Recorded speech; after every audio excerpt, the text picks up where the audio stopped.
Ils sont 13 candidats dans la course à la présidentielle du 12 octobre prochain au Cameroun. Parmi eux, Cabral Libby, bonsoir. Bonsoir, Madame Paliakara. Vous êtes candidat du PCRN, le Parti camerounais pour la réconciliation nationale.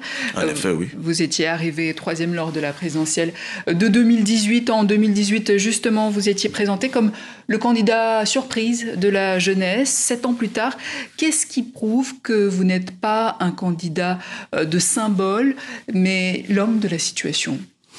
La preuve vous est donnée par ce que nous avons fait pendant 7 ans.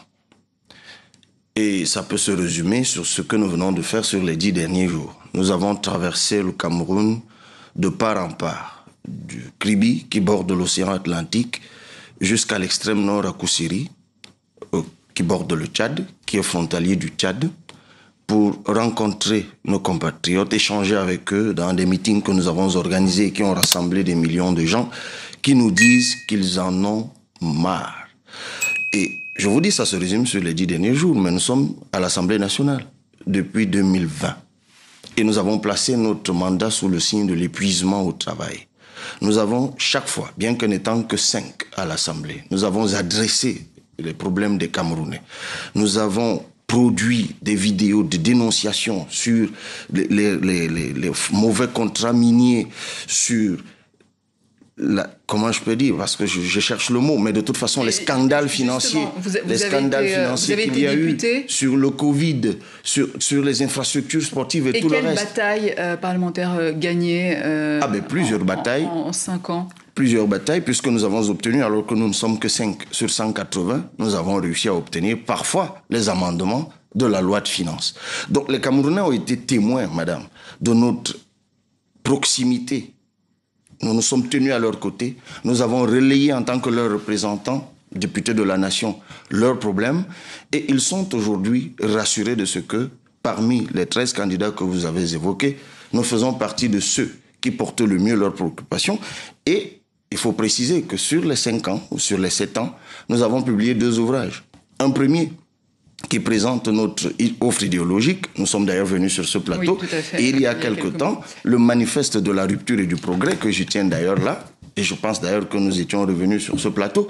Donc nous avons une offre politique structurée qui apporte des réponses claires aux compatriotes. Alors justement, la dernière fois que vous étiez venu sur le plateau, Paul Biya n'était pas candidat. Vous disiez que le scrutin n'était pas joué d'avance. Aujourd'hui, êtes-vous toujours du même avis ?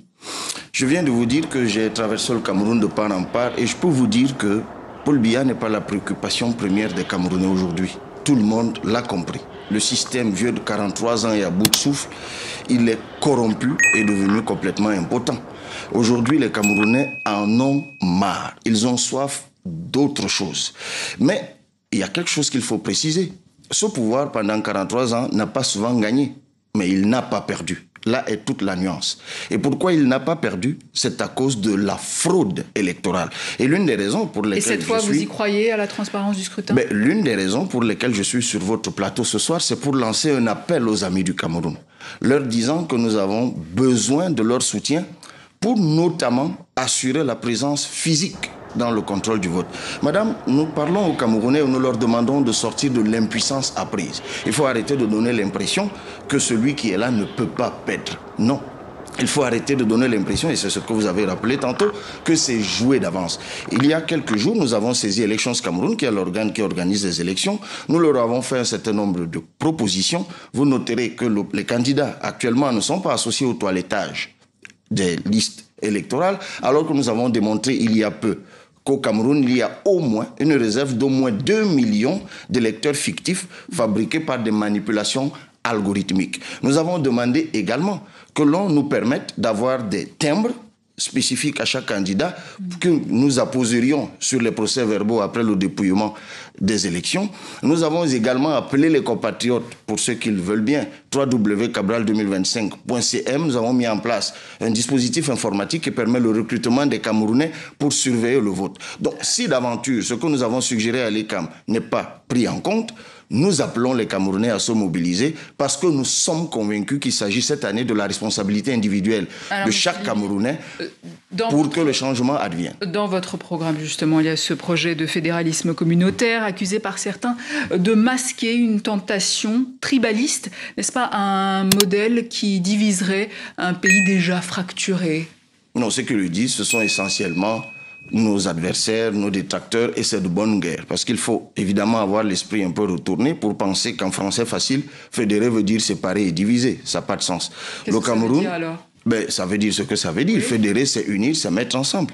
C'est que l'État du Cameroun, nous le disons toujours, a un vice de fabrication à sa naissance. C'est qu'on n'a pas tenu compte de sa spécificité, de sa réalité. Tous les pays du monde qui ont fait face à la diversité sociologique, anthropologique, ont dû recourir au fédéralisme, qui est une doctrine avant d'être en réalité une implémentation sur un sujet de droit qui est l'État. Et la spécificité du Cameroun, ce sont ces communautés. Et c'est cette forme de l'État que nous proposons à notre pays, et nous le démontrons, qui va mettre définitivement fin, par exemple, à la crise anglophone. Parce que désormais au Cameroun, nous allons tenir compte des spécificités et nous allons construire la puissance camerounaise à partir des inputs générés sur la prise en compte des spécificités économiques, culturelles, anthropologiques, sociologiques, historiques de chaque communauté camerounaise, qui n'a donc rien à voir avec l'ethnie, mais simplement la communauté, c'est un ensemble d'ethnies affinitaires, sociologiquement et anthropologiquement. Alors hier, Monsieur Liby, vous avez appelé les candidats septuagénaires d'opposition à se coaliser, mais qu'en est-il de vous-même? Je vous ai dit, madame, tout à l'heure, que la priorité pour les Camerounais actuellement, c'est pas de coaliser. D'abord, je veux vous étonner en vous disant qu'historiquement... Mais pourquoi vous les avez appelés à se coaliser alors? C'est parce que je vous disais tout à l'heure que ce n'est pas la priorité, mais j'y viens. Je tiens à préciser que la focalisation sur la coalition participe de ce que nous appelons l'impuissance apprise. Parce que statistiquement, depuis 1992, les 3 premiers à chaque élection présidentielle remportent plus de 95% des suffrages. Ça veut dire que l'électeur camerounais est rationnel. Néanmoins, cet électeur est convaincu, et à juste titre, et c'est pour cela que nous l'écoutons, je vous dis que je reviens du terrain, qui dit, si vous mutualisez, évidemment, vous augmentez vos chances de victoire. Vous comprenez maintenant? Même si ce n'est pas une priorité... dedans? Bien sûr. J'ai envie de vous rappeler qu'il y a quelques mois, je suis le seul des 13 candidats à avoir donné une interview dans un média proche du vôtre, RFI, et lorsque la question m'avait été demandée si j'étais prêt à abandonner ma candidature, j'ai dit oui. Et j'ai même dit au profit de qui je l'abandonnerais, parce qu'à l'époque, nous étions inscrits sur un projet de transition. Mais maintenant, le contexte n'est plus le même. Qui est là? Ah oui. Je vous réponds. Cabral Liby, sur le plateau de TV5 Monde, a marqué les esprits. Entre critiques du régime Biya, appel à la jeunesse et vision d'un Cameroun nouveau, son passage a fait parler. Mais que faut-il retenir exactement? Voici l'analyse. Premièrement, la question de l'expérience. On lui reproche de ne jamais avoir exercé de mandat électif. Il répond que l'expérience politique ne se limite pas aux postes officiels. Pour lui, ces années de militantisme et de réflexion suffisent à prouver sa légitimité. Deuxièmement, son projet de société. Il parle d'un Cameroun qui protège et qui libère les énergies. Cela veut dire sécurité sociale, innovation, emploi pour les jeunes et un État qui crée des opportunités. Troisièmement, la crise anglophone. Selon lui, ce n'est pas une guerre de séparation, mais une crise née du centralisme. Sa solution, donner plus de pouvoir et de ressources aux régions et valoriser les langues nationales. Quatrièmement, la question de l'argent. Il dit n'avoir pas de riches mécènes derrière lui. Il mise sur la diaspora et les contributions populaires pour montrer son indépendance. Enfin, son message d'espoir. Il affirme que Paul Biya n'a pas souvent gagné, mais il n'a pas perdu. Traduction, le régime n'est pas imbattable. Pour Cabral Liby, le changement est possible, à condition que les Camerounais y croient et s'impliquent. Alors, qu'en pensez-vous? Le discours de Cabral Liby sur TV5 Monde, est-ce un vrai souffle d'espoir pour le Cameroun ou juste de belles paroles encore trop vagues? Dites-le en commentaire, abonnez-vous et partagez pour continuer le débat.